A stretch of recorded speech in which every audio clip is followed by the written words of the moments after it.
he had to endure, Shane Lowry had to endure, what Rory McIlroy's wife had to endure was disgusting.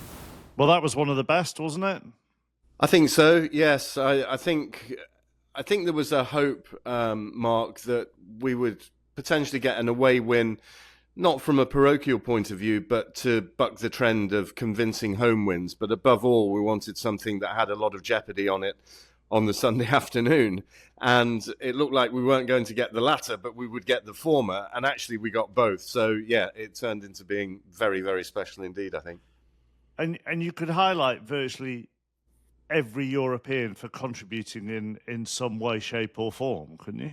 I think so, yes. I mean, Rasmus Højgaard didn't win a point, didn't contribute to the tally, but I think basically everyone else did. And as a collective, I think it was just the collective of the Europeans. There is that togetherness that seems to evade the Americans, and I think how well the Americans played to make it competitive on the Sunday. While Keegan Bradley is saying, he couldn't be prouder of them, those players saved him from humiliation by doing that.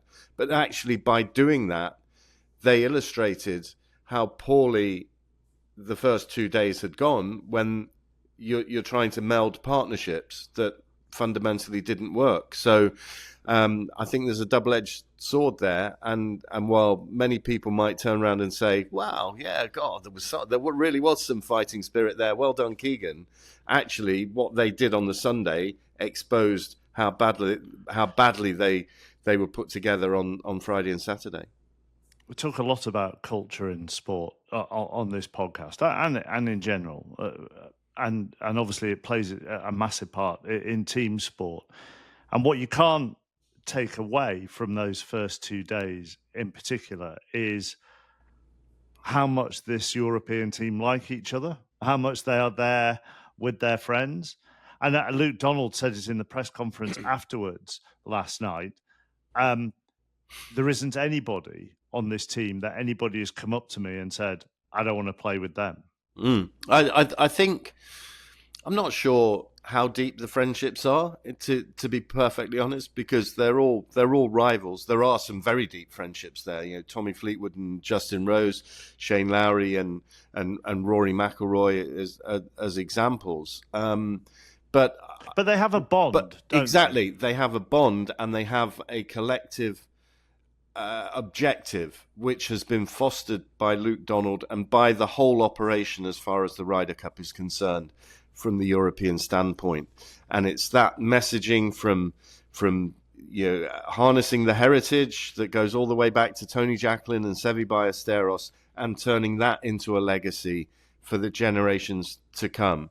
And that sense of continuity, that continued sense of pride, the fact that they spent the first 4 days of practice wearing outfits that reflected the 4 times that Europe had won away from home. Just a subliminal way of saying, yes, it can be done. It can be done. And it's clever. It's just clever. And all of those kind of things, fostering that spirit, seem to be beyond the United States. Well, the other thing, and look, I mentioned this last night, that this group, when we were doing the commentary, that this group of Europeans seem set, as a group. There are still some very young ones in there to play many Ryder Cups. And somebody made the point that, well, we thought that about the Americans 4 years ago, that they were going to be set for a decade of dominance and so on and so forth. But whatever happens on the course, win or lose, what the Europeans have always been very good, in my sort of lifetime of watching it and enjoying it and covering it, 25, 30 years, they're very good at passing the baton on, aren't they? They're very good at having that senior leader, which is Justin Rose at the moment, be there for as long as they possibly can, by which time the next lot come through and the younger ones are then taking that next role. Absolutely. It's that sense of continuity. We've never had the continuity that we had for this match, with 11 of the 12 still being there and the same captain being there as well. And I think that helped greatly. But I think the other thing you have to put into context, after that Whistling Straits hammering 19-9 to the United States, the whole golf world changed with the arrival of Liv. And one of the things that did was it attracted Henrik Stenson, who was going to be the European captain, and Europe were in a hole, and Luke Donald stepped up, and by accident they unearthed a fantastic leader who they're now saying, 2 more years, and whether he goes for a third match, we wait to see. And I think it'll be a while before we actually find that out. But that it also did damage to the Americans. The likes of Patrick Reed went away. Bryson DeChambeau wasn't really available for the one last time. He was for this one. He played himself onto the team. But all of that churn has contributed to where we are at the moment. But fundamentally, the Americans don't have the same strategy. They don't have, I think they wanted Tiger Woods to be the captain this time around, and he didn't have time for it. I can't imagine a European not having time to be captain of the European team. Yeah, but they don't have a lineage. They don't have a lineage, do they? Yeah, I mean, it jumps from one to another. Justin Thomas is probably their sort of Ryder Cup leader to a certain extent. Out of that 12, would you say? Yeah, I don't know really. You're scrabbling around a bit. He's on the committee, but if you think back to when Keegan Bradley was appointed, Justin Thomas was at a very, very similar level in terms of his golfing ability, and you would say, as an assessment, who's got more chance of being in that Ryder Cup team? And it'd be a 50-50 call between Justin Thomas at that point and Keegan Bradley. And neither of them qualified for the team, and Thomas got a call-up. But my point is, why didn't they give it to Justin Thomas? They could just as easily have given it to Thomas rather than Bradley. Bradley got the nod because he cried on Netflix and showed how much it mattered to him. That was the fundamental catalyst to him suddenly going into that conversation. That doesn't seem to me to be the kind of reasoning that you want if you're going to go really deep on a strategy.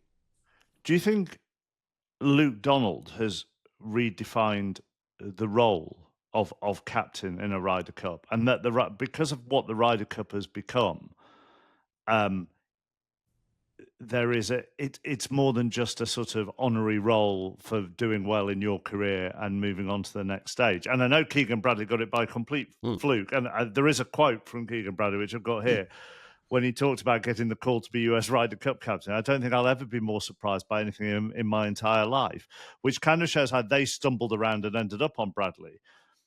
Whereas Europe now feel like this is like an elite level role in sport. This isn't just, you've had a good golfing career, go and run the Ryder Cup for a couple of years. Do you think he has redefined it? I think he's definitely developed it. And I think that he has shown the level of insight and diligence that is required to do it really, really well. Now, whether other players and figures in the game can harness that or they go in a different direction, but the continuity is much greater when you've got people like Paul McGinley strategizing.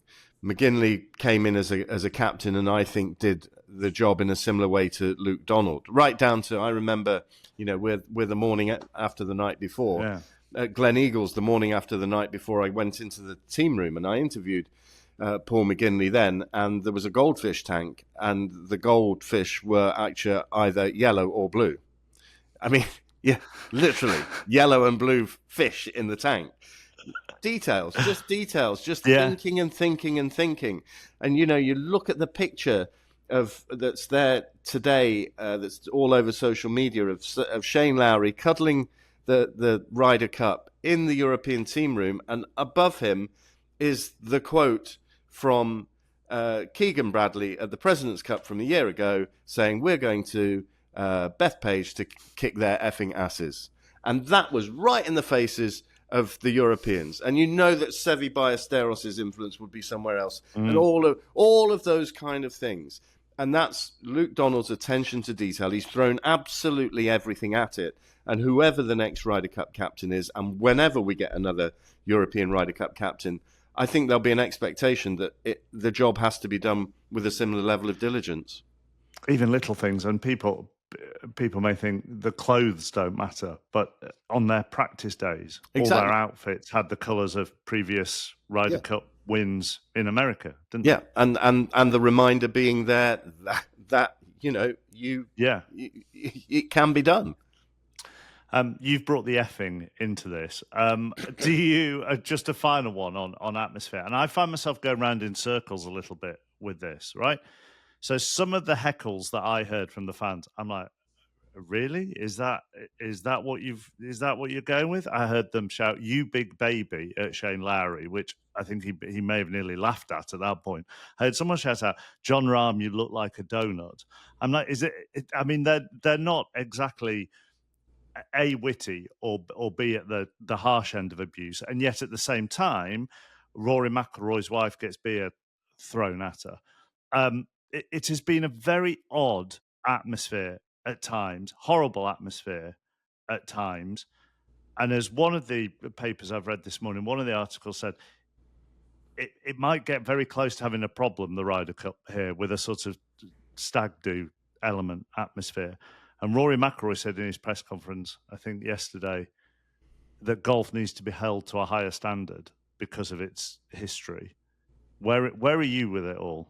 I agree with Rory McIlroy, and I think what he had to endure, Shane Lowry had to endure, what Rory McIlroy's wife had to endure was disgusting.